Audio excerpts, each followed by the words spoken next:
You may or may not have heard of a man called Chadvara. And Chadvara was an Anglican priest in London in 1953. And during his time there, in 1953, he officiated at the funeral of a young girl of 18 years old who had killed herself. And the coroner later at her inquest made the statement that this young woman, this girl, may not have killed herself had she found somebody to listen to her or to talk to her. And so he decided, Chadvara, that he would use his church and his telephone and make himself available to people who are in trouble or suicidal or just looking for somebody to listen to them. And then he put a little advertisement in a local paper, and the first week after that, he had 27 calls. And then shortly after that, he found that he was spending best part of all day, every day, listening to people, and many people waiting in the hall attached to the church, attached to his office, waiting to see him.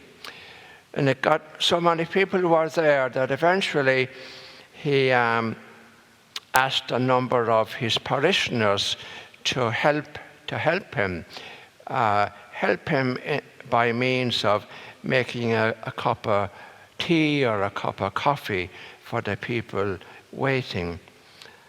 And he found after a short time that many of the people who eventually waiting there came to see him, they were totally different from when they first entered the place or entered the hall, because of the people helping had said to them or how they had befriended them.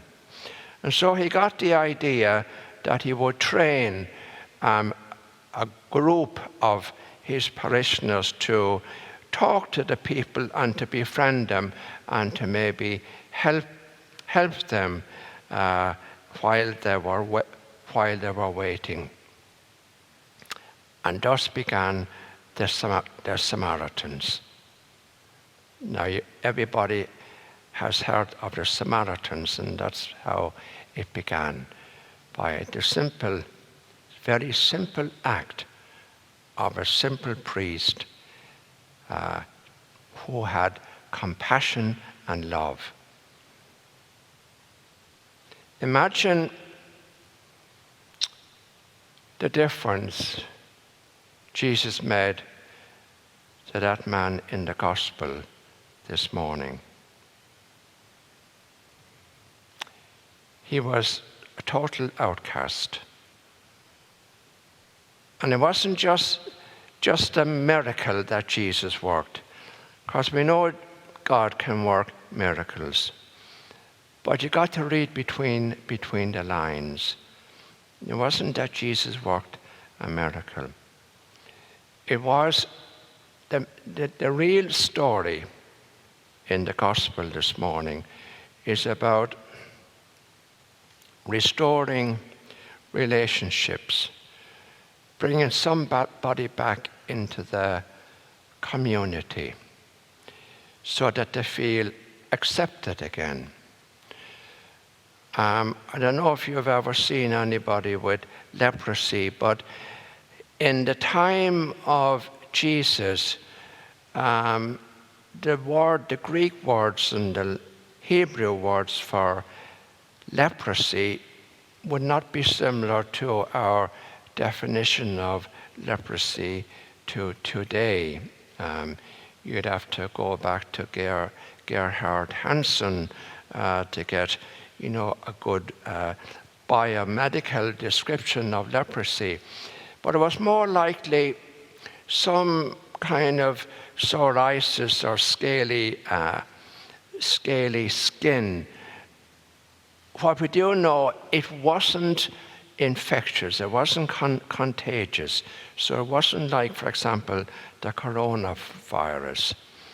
But it looked unsightly. And in those times, anybody who had any kind of, who wasn't in the minds of people at that time, fully, whole, WHOLE, they tended to discard.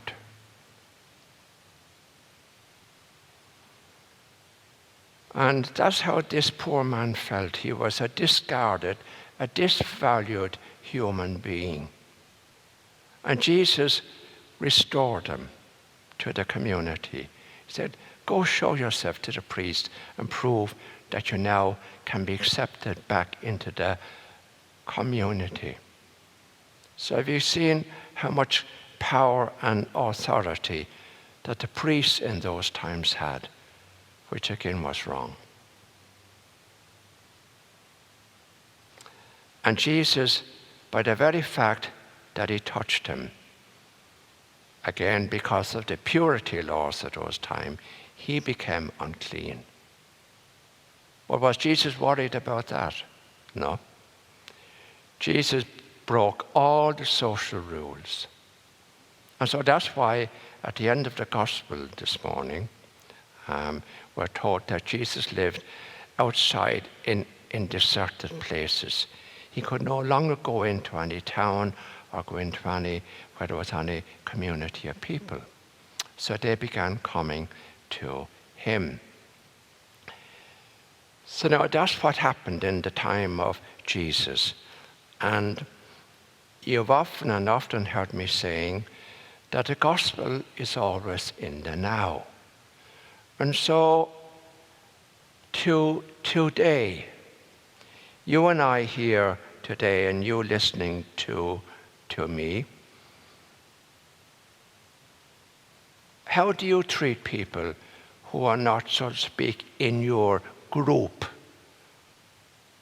Just stop for a moment and think how you or I treat people. How do we, for example, treat the homeless? I've heard people so often saying, and these are people who say, I believe in Jesus and I follow Jesus. I'm Catholic. I go to Mass every Sunday. I receive communion every Sunday. Maybe I go to Mass every day. And I've heard people like that saying, oh, well, it's their own fault. They're probably winos.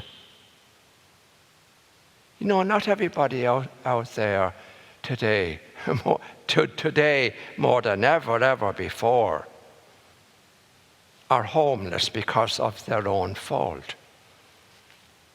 Many people today are homeless because of circumstances in their life. But it doesn't matter how they became homeless, it's our attitude to them. You kind of pass by in your nice car, and you think, more homeless people. And you go on to do whatever you're doing or go wherever you're going to. You don't give them another thought.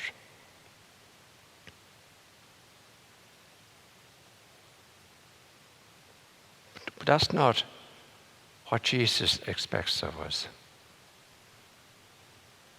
I've seen many times And I have to be honest, and in the past I've done it myself, see somebody homeless lying on the street or sitting on the street and didn't dare even look in case they would attract my attention. That certainly wasn't, if we believe in the gospel and we believe to what we have just been listening to in the gospel this morning, that is not what Jesus would want us to do. Now, if we go back to the little story I told you of that man in London, Chadvara, it was a simple act he did, just a simple little act, and look where it led to.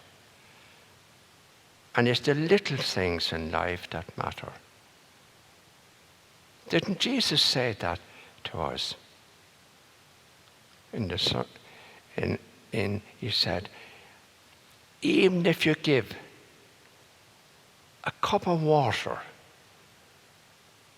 to one of these little ones, you give it to me. Jesus never lets anything go to waste. And so,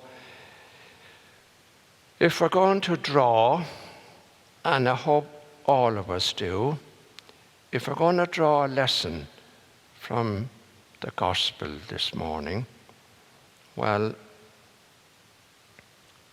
we need really to look into our own hearts. And today, it's interesting, the gospel of the leper falls on this particular Sunday, the 14th of February, is Valentine's Day. It's a day when we celebrate love.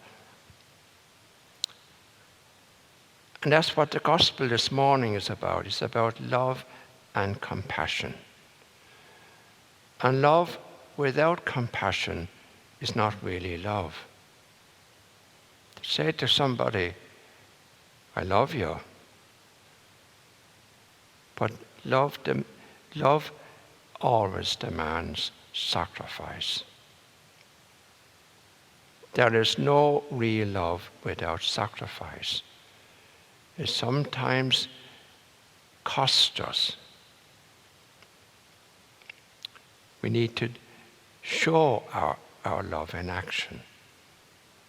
And that is the conclusion we come to in the gospel this morning, that we need today more than ever to be people of love and compassion.